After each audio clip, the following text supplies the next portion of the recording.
Hello दोस्तों, क्या आप भी उन स्टूडेंट में से एक हो जो किसी टॉपिक को बार बार रटने पर भी याद नहीं हो पाता?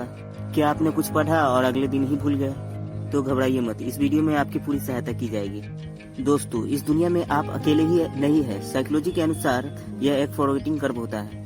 यह एक मैथमेटिकल फॉर्मूला है जो उस दर का वर्णन करता है जिस पर प्रारंभिक रूप से सीखने के बाद इंफॉर्मेशन को भुला दिया जाता है। रिसर्च के अकॉर्डिंग मनुष्य जो कुछ भी सीखते हैं उसका लगभग 50% एक घंटे में ही भुला दिया जाता है और औसत 24 घंटे के अंदर।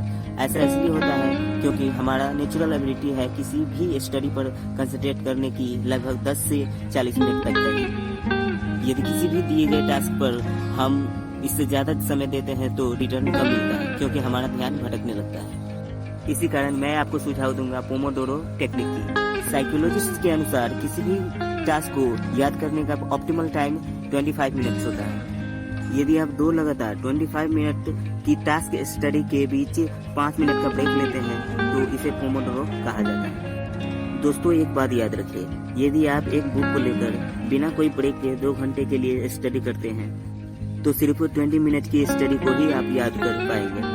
30 मिनट के आसपास आप डीप एक्सपीरियंस करेंगे और उसके अलावा आप कुछ भी नहीं याद कर पाएंगे। सो दोस्तों, ये था बेसिक स्टडी प्लान। अब आप जानेंगे 7 ऐसे टेक्निक्स के बारे में जो आपको और ज्यादा हेल्प करेगा। So let's start.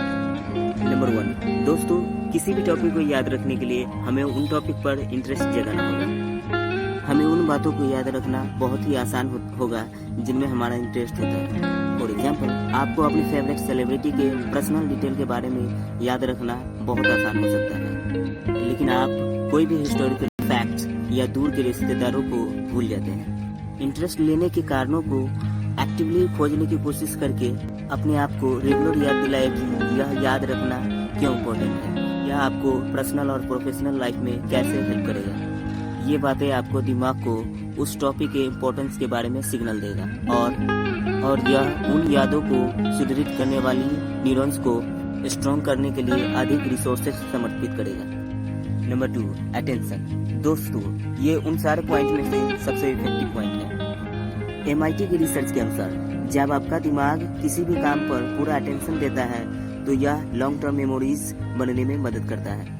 Higher attention हमारे दिमाग में बेटर ऑब्जर्वेशन को बढ़ावा देता है और शॉर्ट टर्म मेमोरी से लॉन्ग टर्म मेमोरी में कन्वर्ट करने में मदद करती है। पर हमारा अटेंशन कुछ डिस्ट्रैक्शंस जैसे डिजिटल डिवाइसेस और मल्टीटास्किंग के कारण कम होता जा रहा है। तो ध्यान दें कि सोशल मीडिया और मल्टीटास्किंग से दूर रहें और किसी एक काम पर पूरी अटेंशन दें। Number 3, visualisation. हम नेचुरली शब्दों से अधिक पिक्चर्स को याद रखते हैं और वैसे भी किसी भी चीज को याद करने में हम जितने ज्यादा इंटरव्यू का यूज करेंगे उतना ही आसान होगा। इसलिए आप जब भी कोई टॉपिक पढ़ते हैं तो उस टॉपिक से रिलेटेड अपने दिमाग में पिक्चर बना लें। ये आपको किसी बात को याद रखने में मदद करेगी। Number 4, spaced repetition. दोस्तों, 1 साल पहले पढ़े गए टॉपिक की तुलना में जो आपने कल पढ़ा उसे याद रखना बहुत आसान होता है, क्योंकि रिसर्च के अनुसार हमारे द्वारा याद किए गए इन्फॉर्मेशन कुछ घंटों में भुला दिए जाते हैं और कभी कभी कुछ दिनों में। इसे फॉरगेटिंग कर्व कहा जाता है, जैसा कि हम पहले भी बात कर चुके हैं। हालांकि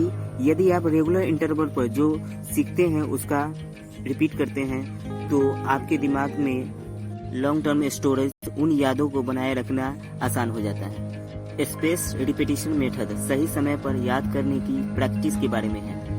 नंबर 5, स्लीप और नैप। दोस्तों, बहुत सारे स्टूडेंट में ये बहुत बड़ी मिस्टेक होती है कि वे बिना किसी ब्रेक के लॉन्ग आवर्स तक पढ़ते रहते हैं। वे पढ़ने के पीछे सोना ही भूल जाते हैं और नींद की कमी के कारण वे बहुत सारी एबिलिटी को खो देते हैं, जिनमें मेमोरी लॉस भी शामिल होती है। नींद फैक्ट्स और इन्फॉर्मेशन को याद करने के साथ साथ प्रक्रियात्मक स्मृति निर्माण में मदद करती है, नई स्किल फास्ट लर्निंग में मदद करती है और मेमोरी इम्प्रूवमेंट में मदद करती है। और यदि दिन में पढ़ के थक जाए तो हमें 6 मिनट का एक शॉर्ट नैप लेना चाहिए, जिससे याददाश्त को पढ़ने में मदद मिलती है। Number 6, study afternoon. रिसर्च के अकॉर्डिंग यादों को और अधिक बढ़ाने के लिए स्टडी करने का सबसे अच्छा समय दोपहर होता है। इससे कोई फर्क नहीं पड़ता कि आप दिन में अलर्ट रहते हैं या रात को। यदि आपके किसी भी काम में लर्निंग शामिल है तो कोशिश कीजिए इसे आफ्टरनून में किया जाए। और कोशिश करें हमेशा पॉजिटिव सोचें। रिसर्च के अकॉर्डिंग पॉजिटिव थिंकिंग और हैप्पीनेस हमारे दिमाग के मेमोरीज रिलेटेड रीजन में डोपामिन को रिलीज करने का ट्रिगर का काम करती है, जो मेमोरी निर्माण और रिटेंशन में मदद करती है। Number 7, practice. दोस्तों, हम जो कुछ सीखते या पढ़ते हैं उसको प्रैक्टिस करने से हमारे दिमाग में इंफॉर्मेशन रिपीट होती है, जिसे पुनरावृत्ति कहते हैं, और यह हमारी यादों को मजबूत करने में मदद करती है। प्रैक्टिस का सबसे अच्छा तरीका यह भी है कि जो भी आपने पढ़ा उसे दूसरों के साथ शेयर कीजिए, ग्रुप डिस्कशन कीजिए, एक दूसरे को टीच कीजिए, क्योंकि किसी को पढ़ाने से हम उस बात को 2 बार सीखते हैं। और आपको जो भी याद करना है उसे पेपर पर बार बार लिखिए। इन सारी टेक्निक्स को अपनाने के बाद आप किसी टॉपिक को बहुत ही आसानी से याद